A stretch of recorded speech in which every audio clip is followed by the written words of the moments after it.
Mi sobrino me insultó enfrente de todos, así que tomé una decisión que cambió su vida para siempre. La familia siempre ha sido un pilar fundamental en mi vida. Crecí rodeada de valores como el respeto, la solidaridad y el apoyo incondicional, enseñados por mis padres y transmitidos con la esperanza de que florecieran en las siguientes generaciones. Fue bajo esos principios que, años después, mi esposo y yo decidimos ayudar a mi sobrino, Julio, a financiar su educación universitaria. Julio era un joven brillante y carismático. Siempre tuvo grandes sueños, pero carecía de los recursos económicos para hacerlos realidad. Su madre, mi hermana mayor, trabajaba sin descanso para mantener a sus 3 hijos tras divorciarse, y aunque hacía lo mejor que podía, no podía costear la matrícula universitaria de Julio. Así que cuando vino a nosotros pidiendo ayuda, no dudamos en ofrecerle nuestro apoyo. Era una inversión, pensé en ese entonces, no solo en su futuro, sino también en el legado de unión familiar. Nunca imaginé que, años después, esa decisión sería el centro de una de las traiciones más dolorosas de mi vida. Julio comenzó sus estudios con entusiasmo.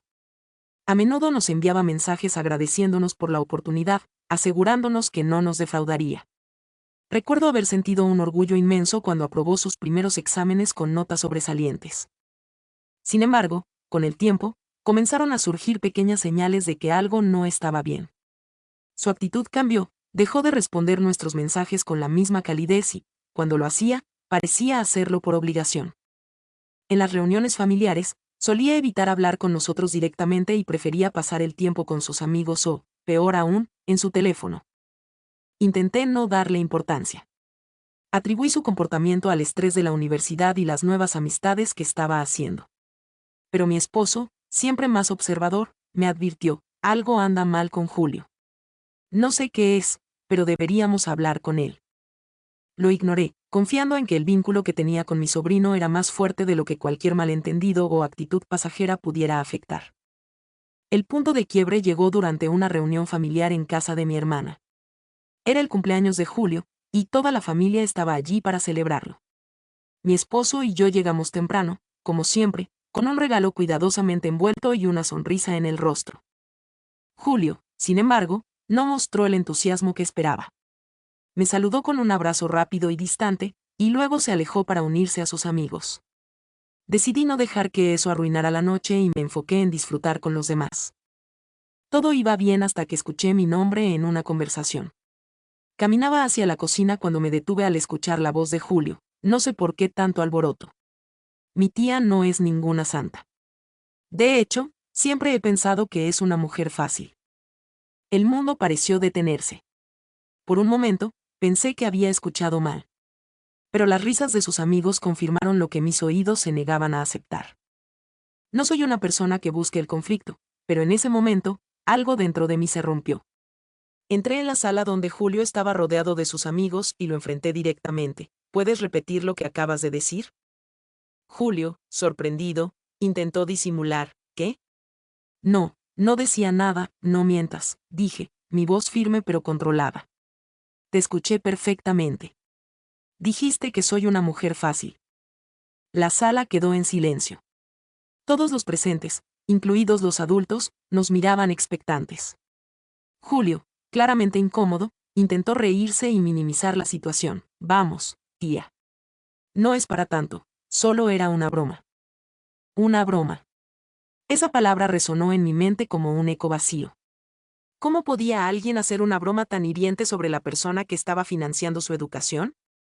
Si eso es una broma, Julio, entonces tienes un sentido del humor muy retorcido, respondí, mi voz temblando de rabia. Mi hermana intentó intervenir, pidiéndome que no hiciera una escena. Pero ya era demasiado tarde. No iba a quedarme callada. Esa noche, mi esposo y yo tomamos una decisión que cambió todo. Cuando llegamos a casa, nos sentamos en la sala y discutimos lo sucedido. No puedo seguir ayudando a alguien que me desprecia de esa manera, le dije, con lágrimas en los ojos. Él asintió, apoyándome completamente. Esto no es solo una falta de respeto, es una traición. No podemos permitir que alguien así se aproveche de nuestra generosidad. A la mañana siguiente, llamé a mi hermana y le expliqué nuestra decisión. Dejaríamos de financiar la matrícula de Julio. Como era de esperarse, no lo tomó bien. Me acusó de ser egoísta, de no entender las dificultades de ser madre soltera, y hasta me culpó por arruinar el futuro de su hijo.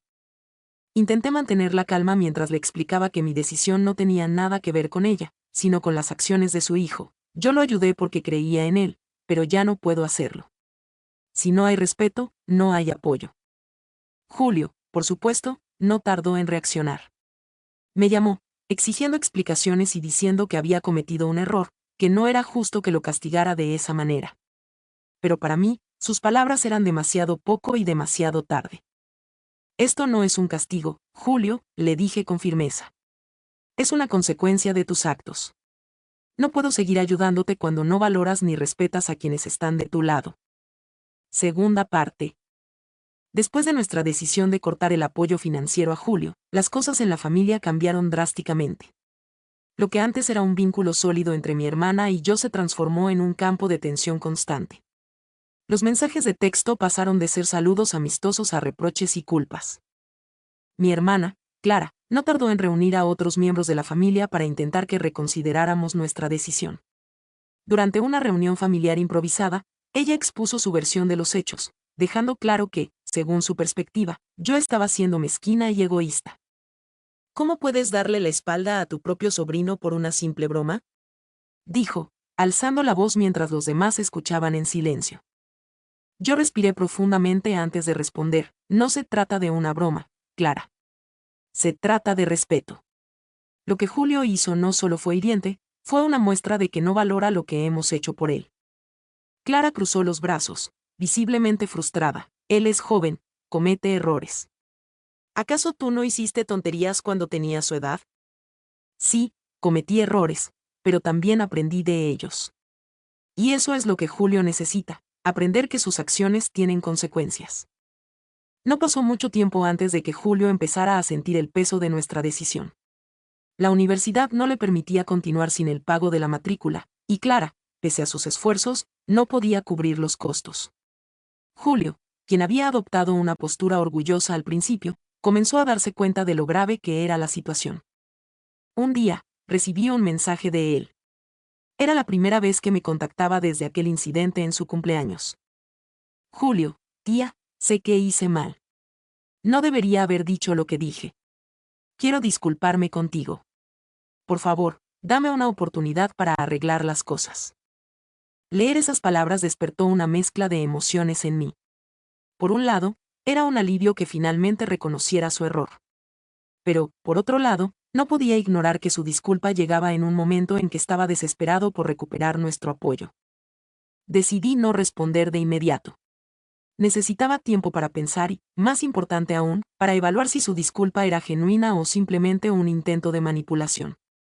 Mientras tanto, la familia no dejaba de presionarme. Algunos estaban de mi lado, argumentando que Julio debía aprender de sus errores. Otros, liderados por Clara, insistían en que estaba siendo demasiado dura. Una noche, durante una cena en casa de mis padres, el tema volvió a salir a flote. Mi madre, con su tono conciliador de siempre, intentó mediar. Hija, entiendo por qué estás molesta. ¿Pero no crees que sería mejor perdonarlo? Es joven, y los jóvenes a veces no piensan antes de hablar. Mamá, no se trata solo de perdonarlo, respondí, tratando de mantener la calma. Se trata de asegurarnos de que entienda que no puede tratar a las personas de esa manera, especialmente a quienes lo están ayudando. Mi padre, quien había estado en silencio hasta ese momento, intervino. Creo que Laura tiene razón. Julio necesita aprender.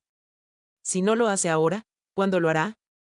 Aunque agradecí el apoyo de mi padre, sabía que no todos en la familia estaban de acuerdo. Clara, especialmente, parecía cada vez más distante. Unas semanas después, Julio apareció en mi puerta. Su rostro reflejaba cansancio y arrepentimiento. Por un momento, pensé en no abrir, pero mi esposo me convenció de que le diera la oportunidad de hablar. Tía, por favor, déjame explicarme, dijo en cuanto abrí la puerta. Lo invité a pasar, y nos sentamos en la sala. Mi esposo se quedó en la cocina, dándonos espacio para hablar. Sé que lo que dije estuvo mal, comenzó Julio, bajando la mirada. No tengo excusa para lo que hice. Me dejé llevar por la presión de mis amigos y fui un idiota. Julio, no necesito excusas. Lo que necesito es saber si realmente entiendes el daño que causaste, no solo con tus palabras, sino con tu actitud en general. Él asintió lentamente. Sí, lo entiendo. Ustedes me han dado tanto, y yo les fallé. No espero que me perdonen de inmediato, pero quiero demostrarles que puedo cambiar. Sus palabras eran sinceras, pero no quería tomar una decisión apresurada.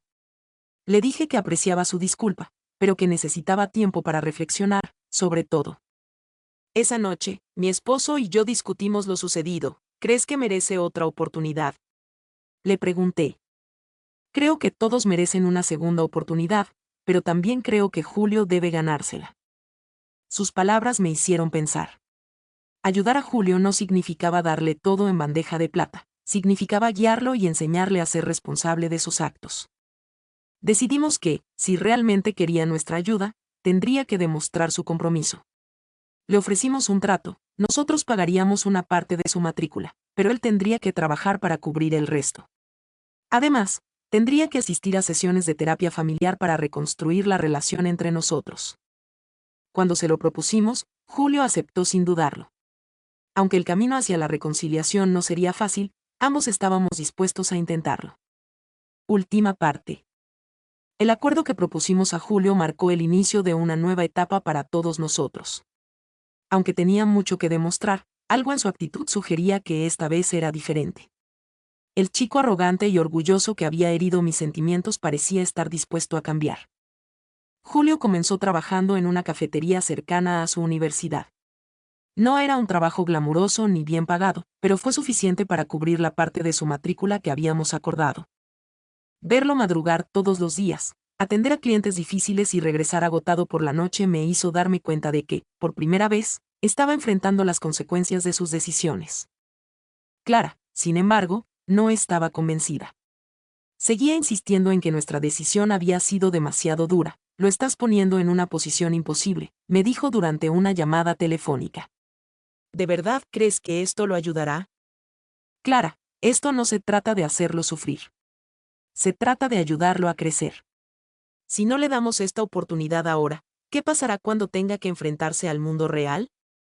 A pesar de nuestras diferencias, Clara comenzó a aceptar nuestra postura al ver cómo Julio se esforzaba por cumplir con sus responsabilidades. Aunque su relación conmigo seguía siendo tensa, ya no me atacaba constantemente en reuniones familiares. Una parte crucial del trato fue asistir a sesiones de terapia familiar. Al principio, Julio lo hizo de mala gana. Decía que no entendía por qué tenía que asistir, pero poco a poco empezó a abrirse. En una de las primeras sesiones, admitió, siempre sentí que todos esperaban mucho de mí, y eso me hizo rebelarme.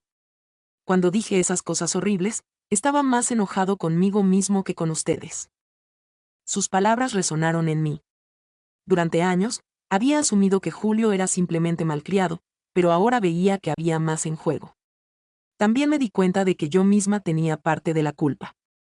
Había puesto expectativas sobre él sin asegurarme de que entendiera cuánto lo apoyábamos porque lo queríamos, no porque esperáramos algo a cambio. Aunque mi relación con Clara nunca fue del todo mala, las tensiones de los últimos meses habían dejado cicatrices. Decidí que era hora de hablar con ella directamente, sin reproches ni recriminaciones. La invité a tomar un café, y al principio, nuestra conversación fue incómoda. Pero después de un rato, le dije, Clara, sé que todo esto ha sido difícil para ti. Pero quiero que sepas que lo hice porque amo a Julio, no para castigarlo. Ella suspiró y asintió, lo sé. Creo que parte de mí estaba tan preocupada por el que no podía ver las cosas con claridad.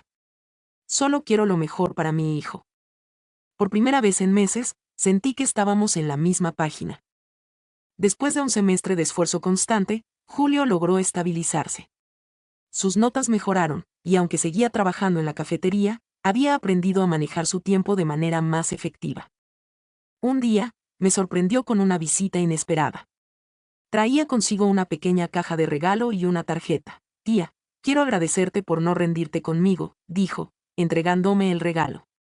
Sé que no he sido fácil, pero tú me enseñaste algo que nunca olvidaré. Dentro de la caja había un llavero con la inscripción, gracias por enseñarme a ser fuerte. Las lágrimas se acumularon en mis ojos mientras leía la tarjeta, que decía, tía, gracias por no rendirte conmigo, incluso cuando yo me rendí conmigo mismo. te quiero mucho. Aunque todavía había trabajo por hacer, estaba claro que Julio había cambiado para mejor. La experiencia no solo lo había ayudado a madurar, sino que también fortaleció los lazos entre nosotros. Clara, Julio y yo estábamos en un lugar mucho mejor, y por primera vez en mucho tiempo, sentí que nuestra familia estaba realmente unida.